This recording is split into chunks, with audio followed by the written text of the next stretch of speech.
Hey everyone, this is Kevin, the failed journalist, and so Justice League. I actually talked about this on one of my other channels fairly recently on the Apptrepreneur vlogs. I talked about the announcement of this movie coming out in a Snyder Cut. Now, for those of you who are not aware of what's been going on, Justice League had a fairly turbulent production, if you will. Zack Snyder, who had directed Man of Steel and Batman v Superman: Dawn of Justice, was supposed to be directing two Justice League movies. However, after major critical deridement of those movies and some slight financial disappointment, Warner Brothers started getting cold feet, and Zack Snyder had therefore directed one Justice League movie. Now, during all that, Zack Snyder left the project because of family reasons, of which I am totally going to believe that's what happened. I'm not going to say it was a ploy to get him off the movie. What happened is not something that people do to fire people, okay? Let's just say it that way. I believe Snyder needed to walk away from the movie and deal with his own family problems, and no one should blame him for that. No one should be mad at him for that. However, Warner Brothers still had a movie they needed to finish, so they brought in Joss Whedon to finish shooting the movie, but finish shooting the movie ended up meaning a lot of reshoots and a movie that was drastically different from what Zack Snyder was going to do. Now then, when that information became public knowledge, there was a hashtag that was trending called Release the Snyder Cut, and it trended on and off for about 2 years. It was actually quite a sight to see. Now then, here's the thing. Warner Brothers has announced that Justice League, the Snyder Cut, or as they're calling it, Zack Snyder's Justice League, will be coming to HBO Max next year. And while a lot of people are pretty ecstatic to finally be getting it, there is a growing population of people who said this is a bad idea. And I'm showing this article from Collider to illustrate the point. They are writing articles, and I had a discussion with a friend on Twitter about this, called Why Releasing the Justice League Snyder Cut Sets a Dangerous Precedent. Now, here's the thing.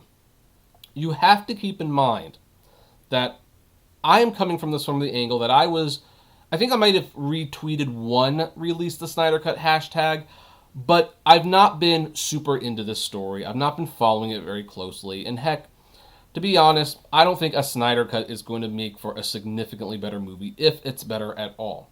I did not like Man of Steel. I really did not like Batman v Superman. I didn't even like some of Snyder's other films like Sucker Punch. I do like 300 and that Owl movie, though, and Watchmen, I suppose. So I don't personally think that Zack Snyder's Justice League is going to be a marked improvement. But I can understand why, as a film fan, and I am a film fan, I am curious about what his version would have looked like.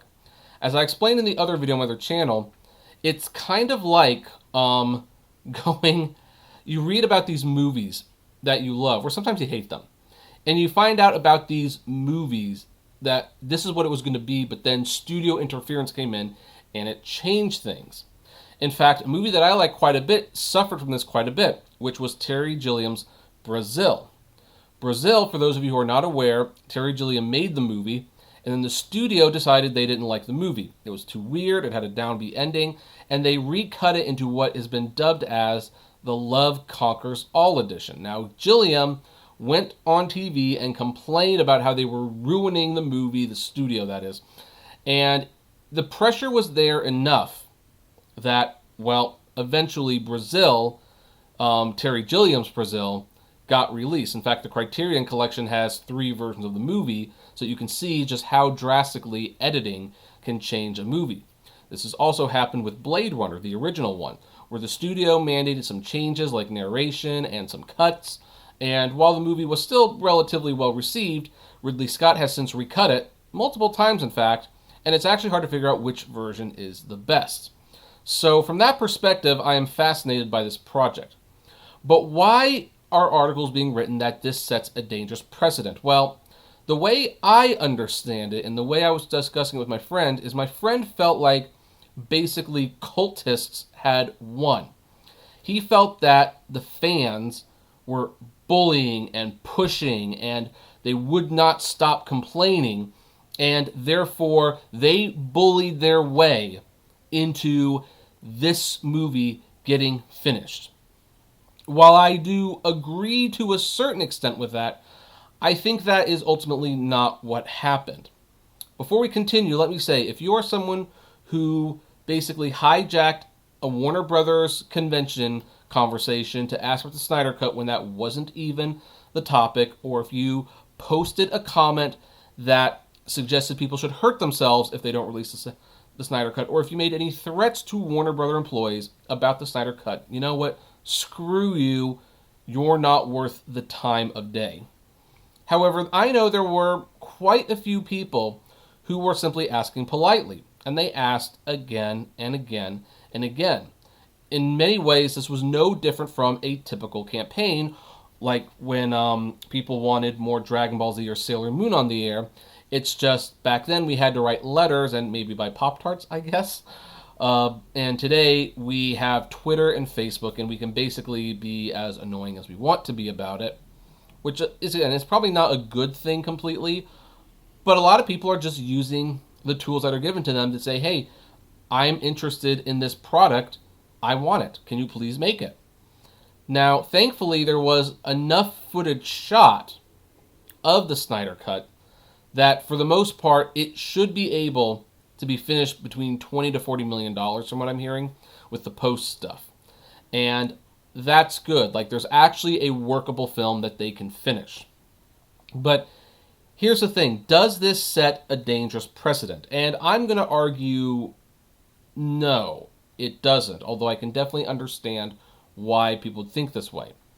In fact, if you go to Twitter and you search Snyder Cut right now, you're going to start seeing tweets from people saying, well, now that we've gotten this, when are we get the Arya cut, or the Ayer cut, I should say, of Suicide Squad? When are we going to get the original cut of Rogue One? When are we going to get the J.J. Abrams cut of The Rise of Skywalker? And those are not the same thing. Actually, the most prominent one is, when are we going to get the Lord and Miller version of Solo, which cannot happen because Lord and Miller did not get to film all the scenes they wanted to film with Solo. So there you go. And so when you look at those, it's like, okay, I understand everyone's feeling bolstered right now by Justice League getting the original cut finished, but in most of those movies' cases, there is not footage to finish the movie. And heck, the alternate version might not have even existed. In fact, the rumors for The Rise of Skywalker is frankly that, yeah, they filmed a lot of stuff because they didn't know what the movie was going to be while they were filming it. I don't know if I believe that or not, but that's the story. So if that's the case, yeah, you could probably make an alternate cut, but it's not like it was the original vision. It's not like it's a George Lucas vision. You know, this is just, these movies were changed during production. Justice League is unique because the principal photography was pretty much finished before Snyder had to step away, and that's why we can finish it. So I do understand where it's a bad precedent there, because guess what? People are now asking for other alternate cuts of movies that don't exist, and it's in no one's interest to make those alternate cuts. But here's why I don't think it's necessarily setting a bad precedent. Because when you get to the end of the day on all of this, what's going on here is that this is the case not of toxic fans, not of man babies being kneeled to and with their butts being kissed. This is a case of dollars and cents. The dollars and cents is that this hashtag has been trending for 2 years. And the question was always, who's going to pay to finish this movie? Well, Warner Brothers has a new app they want to sell you, HBO Max. By finishing Zack Snyder's Justice League and putting it on their service, they have a killer exclusive title. There's not many streaming services, if any, that can claim we have a $200 to $300 million blockbuster that's exclusive to our streaming service. That is going to be very valuable to them. And the resources were there. They could do it. And hey, you know what? People would not shut up about this for over 2 years. That suggests that, guess what? There was an audience, therefore it was going to be financially lucrative to do it. And here's the thing, they don't even need to advertise it. The money that they spent on finishing this movie, that can be considered marketing money because the movie itself will market HBO Max, and that's what they hope for. Now, let's take a couple other situations where fans were bowed to and how it worked out and how it didn't. Remember Sonic the Hedgehog? Sonic the Hedgehog had a huge, huge outcry because Sonic's design, or his original design anyway, was frankly ugly. And people complained, and they complained, and it didn't take very long before Sony, was it Sony? No, it was Paramount. They decided, you know what? You've spoken, we've heard, we're going to redo it. Now, Jim Carrey had said something along the lines of, this sets a dangerous precedent because it lets the fans be in on the filmmaking process. And while I kind of understand where he's coming from, I don't think it was the studio wasn't looking at necessarily the fans have the right to say what this movie looks like. They were looking at the negative response and realizing they potentially had a bomb on their hands if they didn't do something about it. Keep in mind, no one was saying anything about the rest of the trailer. They weren't talking about the jokes. They weren't talking about the story. Heck, a lot of people were talking about how fun Jim Carrey looked, and they were kind of surprised that they enjoyed Jim Carrey in the trailer. And so people were only concerned about how bad Sonic looked. And Paramount did not want Sonic's design to be such an issue that it would scare away millions of potential ticket buyers. So they did something about it. That ended up working in the long run. Now, in another situation that did not work out so well, The Rise of Skywalker. Now, I do firmly believe that Disney did not have a plan for these movies at the beginning. I think they were doing it movie by movie and basically seeing where it was going to go. That was probably not the best way to make this trilogy. But after some Star Wars fans really didn't like The Last Jedi, Disney and Lucasfilm got extremely cold feet. They got extremely cold feet. I don't know, my ear's itching for some reason. And they decided, we're going to course correct, and they went out to change whatever they were going to do with Rise of Skywalker originally. They started adding more fan-friendly elements. They brought J.J. Abrams back. They basically tried to appease those people. But here's the thing. The Last Jedi was not a bomb. It made well over $1 billion. Did it make as much as The Force Awakens?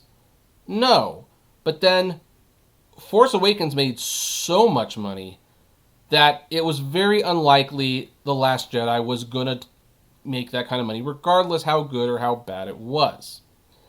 And Disney and Lucasfilm second-guessed themselves because of, a bunch of people who were on the internet who basically said this wasn't their Star Wars, and honestly, they should have let that one go. Like said, yeah, but you know what? You're going to show up for the final Skywalker movie. We know you will.